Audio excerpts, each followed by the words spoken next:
Bienvenue dans cette nouvelle édition du Non-Stop Info. Au sommaire de l'actualité, le Burkina Faso dans les sillons d'une nouvelle ère.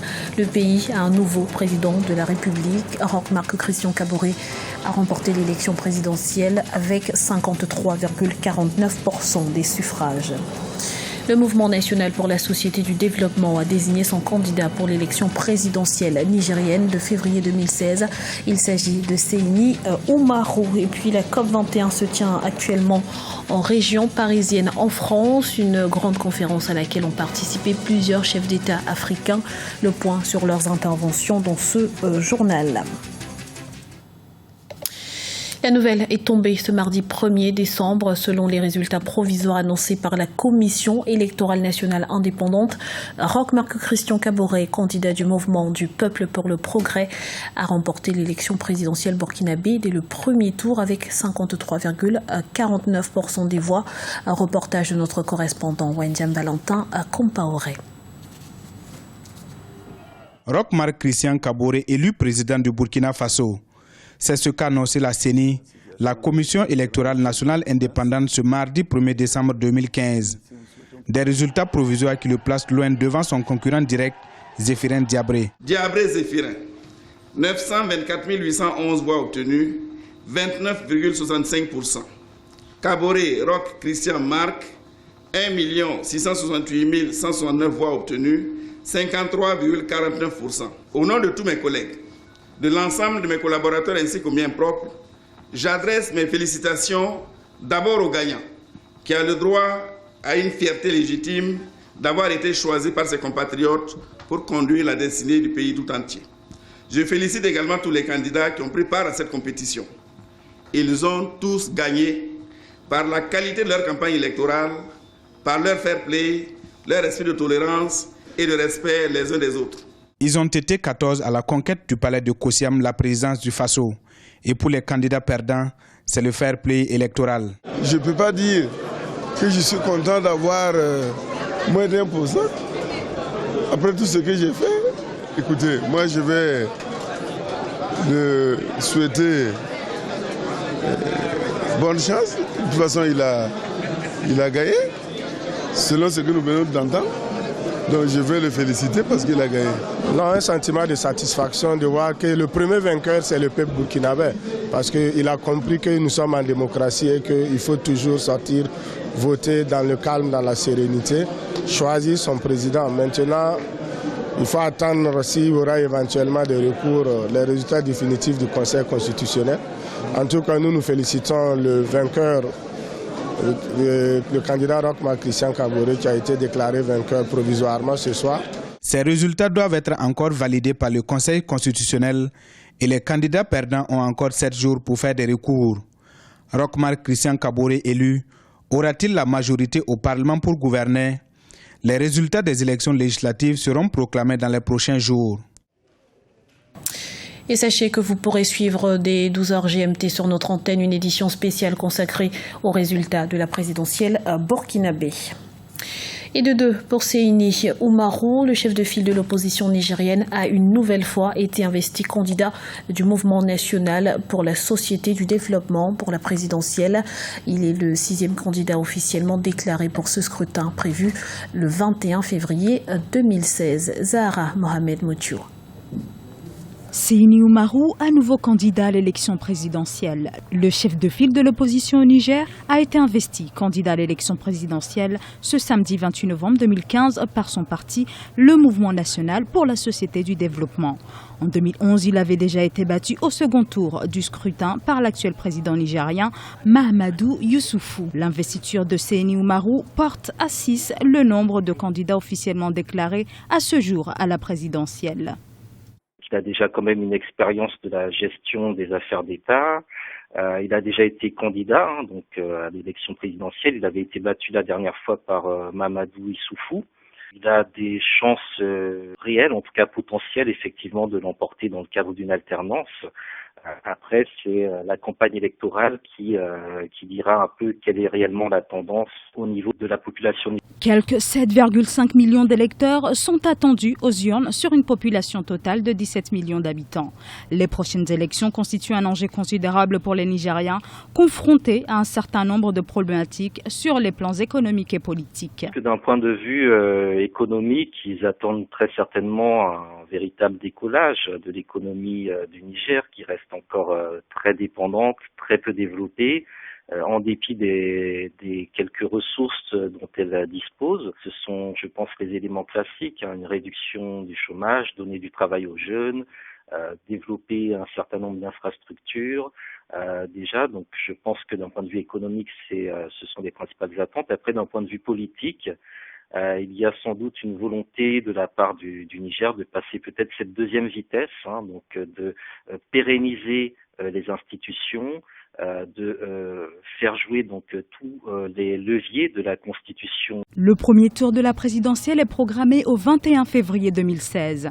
Parmi les candidatures, outre celle de Seini Umaru et de l'actuel président nigérien Mahamadou Issoufou, on note celle d'Abdoulaye Bo, ancien ministre de l'Agriculture, ainsi que celle d'Ama Amadou, ancien président du Parlement.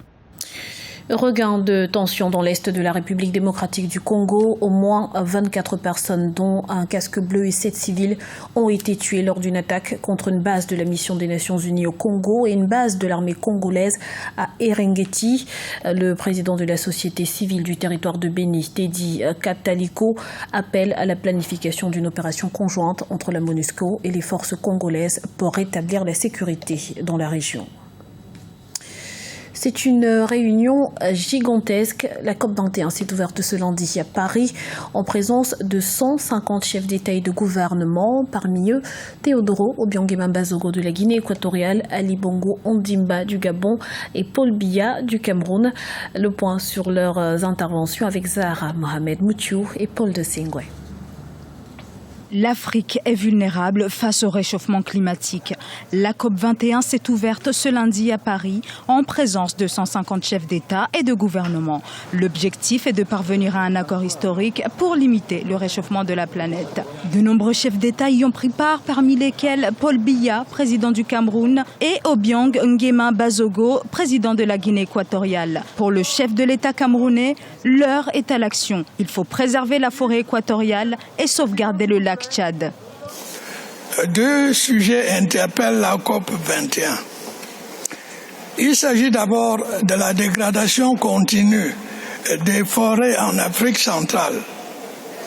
Celle-ci diminuera la contribution de ce massif forestier à la réduction des gaz à effet de serre. Nous devons sauver les forêts du bassin du Congo. Nous devons sauver le second poumon de la planète. La désertification qui affecte les pays voisins du lac Tchad nous préoccupe également. Cet immense plan d'eau, absolument indispensable à la vie des populations et à la biodiversité, est en voie d'assèchement progressif. Il a déjà perdu 90% de sa surface initiale. Sauvons le lac Tchad. Mesdames, Messieurs, nous sommes là pour répondre aux attentes et aux espoirs de nos peuples. Alors, faisons preuve de détermination et de courage politique. Oui, ayons de l'audace et de la sagesse. Si nous y parvenons, la conférence de Paris sera ce moment décisif que le monde, dans sa quête pour la survie de l'humanité, appelle de tous ses voeux. Même son de cloche pour le président équato-guinéen. Ces dernières années, le gouvernement guinéen a financé de nombreux projets dans le but de préserver l'environnement. Mais pour le président Obiang, la communauté internationale devrait soutenir les efforts réalisés par les États. Notre programme aura besoin de temps, d'efforts, d'aide et de soutien économique et technique de la part des nations les plus avancées. Nous ne pouvons pas réaliser seul cet effort qui doit être partagé. Entre nous, nous pourrons protéger notre planète. Mais si nous agissons seuls, nous sommes condamnés à l'échec. L'Afrique n'émet que 4% des gaz à effet de serre de la planète. Mais elle est pourtant la principale victime des effets du réchauffement climatique. Des pays africains souhaitent développer des stratégies d'adaptation, des mesures qui ont un coût 7 à 15 milliards de dollars par an, selon l'Organisation des Nations Unies. Et sachez que dans le cadre de la COP21, la France organise ce mardi un mini-sommet consacré à l'Afrique, baptisé Défis climatiques et solutions africaines. Des engagements financiers de plusieurs milliards de dollars sont attendus. Et dans cette lutte contre le réchauffement climatique, le Bénin n'est pas en reste. Une marche citoyenne a rassemblé des dizaines de personnes à Cotonou ce dimanche. Tous réclament des décisions concrètes à la conférence de Paris. Un reportage de notre correspondant Lefty Onou. Des centaines de personnes ont manifesté contre le réchauffement climatique à Cotonou, la capitale économique du Bénin. Cette manifestation intervient dans le cadre de la Marche mondiale pour le climat, organisée dans de nombreux pays en Afrique et au-delà. La marche de Cotonou vise à réclamer des décisions ambitieuses et courageuses de la part des autorités politiques et économiques présentes à Paris pour le sommet de la COP21. C'est un événement important qui doit influencer le comportement des décideurs. Je crois qu'à Paris, le monde entier va se retrouver pour parler de ces affaires qui sont des affaires de notre avenir. Parce que si le climat continue d'être un grand défi et que ceux qui sont en train de produire le comportement social, le comportement politique, je dirais, s'ils ne changent pas, c'est que le monde va en pâtir. Et du coup, nous pensons qu'il faut faire quelque chose. Et l'Afrique peut faire quelque chose. À l'instar de nombreux pays africains, le Bénin est aussi touché par les aléas du changement climatique. Les participants n'ont pas manqué d'exprimer de vive voix le constat fait à Cotonou. On marche contre le réchauffement climatique. Nous le vivons très mal parce que nous n'avons pas tous les moyens de climatiser nos maisons et le soleil se réchauffe. Il fait tellement chaud maintenant, la pluie ça vient tardivement et on ne comprend plus rien, raison pour laquelle nous avons décidé aujourd'hui de marcher. C'est vrai que depuis que je suis ici, j'ai vu que les saisons par exemple sont décalées. Avant, la saison des pluies, c'était bien calé, l'harmattan, les trucs se suivaient normalement. Là, c'est vrai que c'est plus comme ça, quoi. Je vois vraiment un changement. De la place des Martyrs, la marche s'est achevée par des actions symboliques sur la plage de Fidjrosset. Les organisateurs militent pour la signature d'un accord sur le climat au cours du sommet de Paris. Pour eux, le Bénin doit avoir ses normes écologiques pour lutter contre le réchauffement de la planète et prévenir la montée de la mer. Dans le reste de l'actualité, journée mondiale de lutte contre le sida ce mardi 1er décembre 2015, à l'occasion de sensibiliser encore et toujours le grand public sur cette épidémie qui a causé 39 millions de morts à travers le monde de 1981 à 2013, dont la majorité en Afrique. Cette année, le thème retenu est objectif zéro, zéro nouvelle infection due au VIH, zéro discrimination et zéro décès lié au sida. C'était le journal de la rédaction. Nous vous remercions pour votre fidélité. Retrouvez dans un instant une nouvelle édition de l'information sur Africa 24.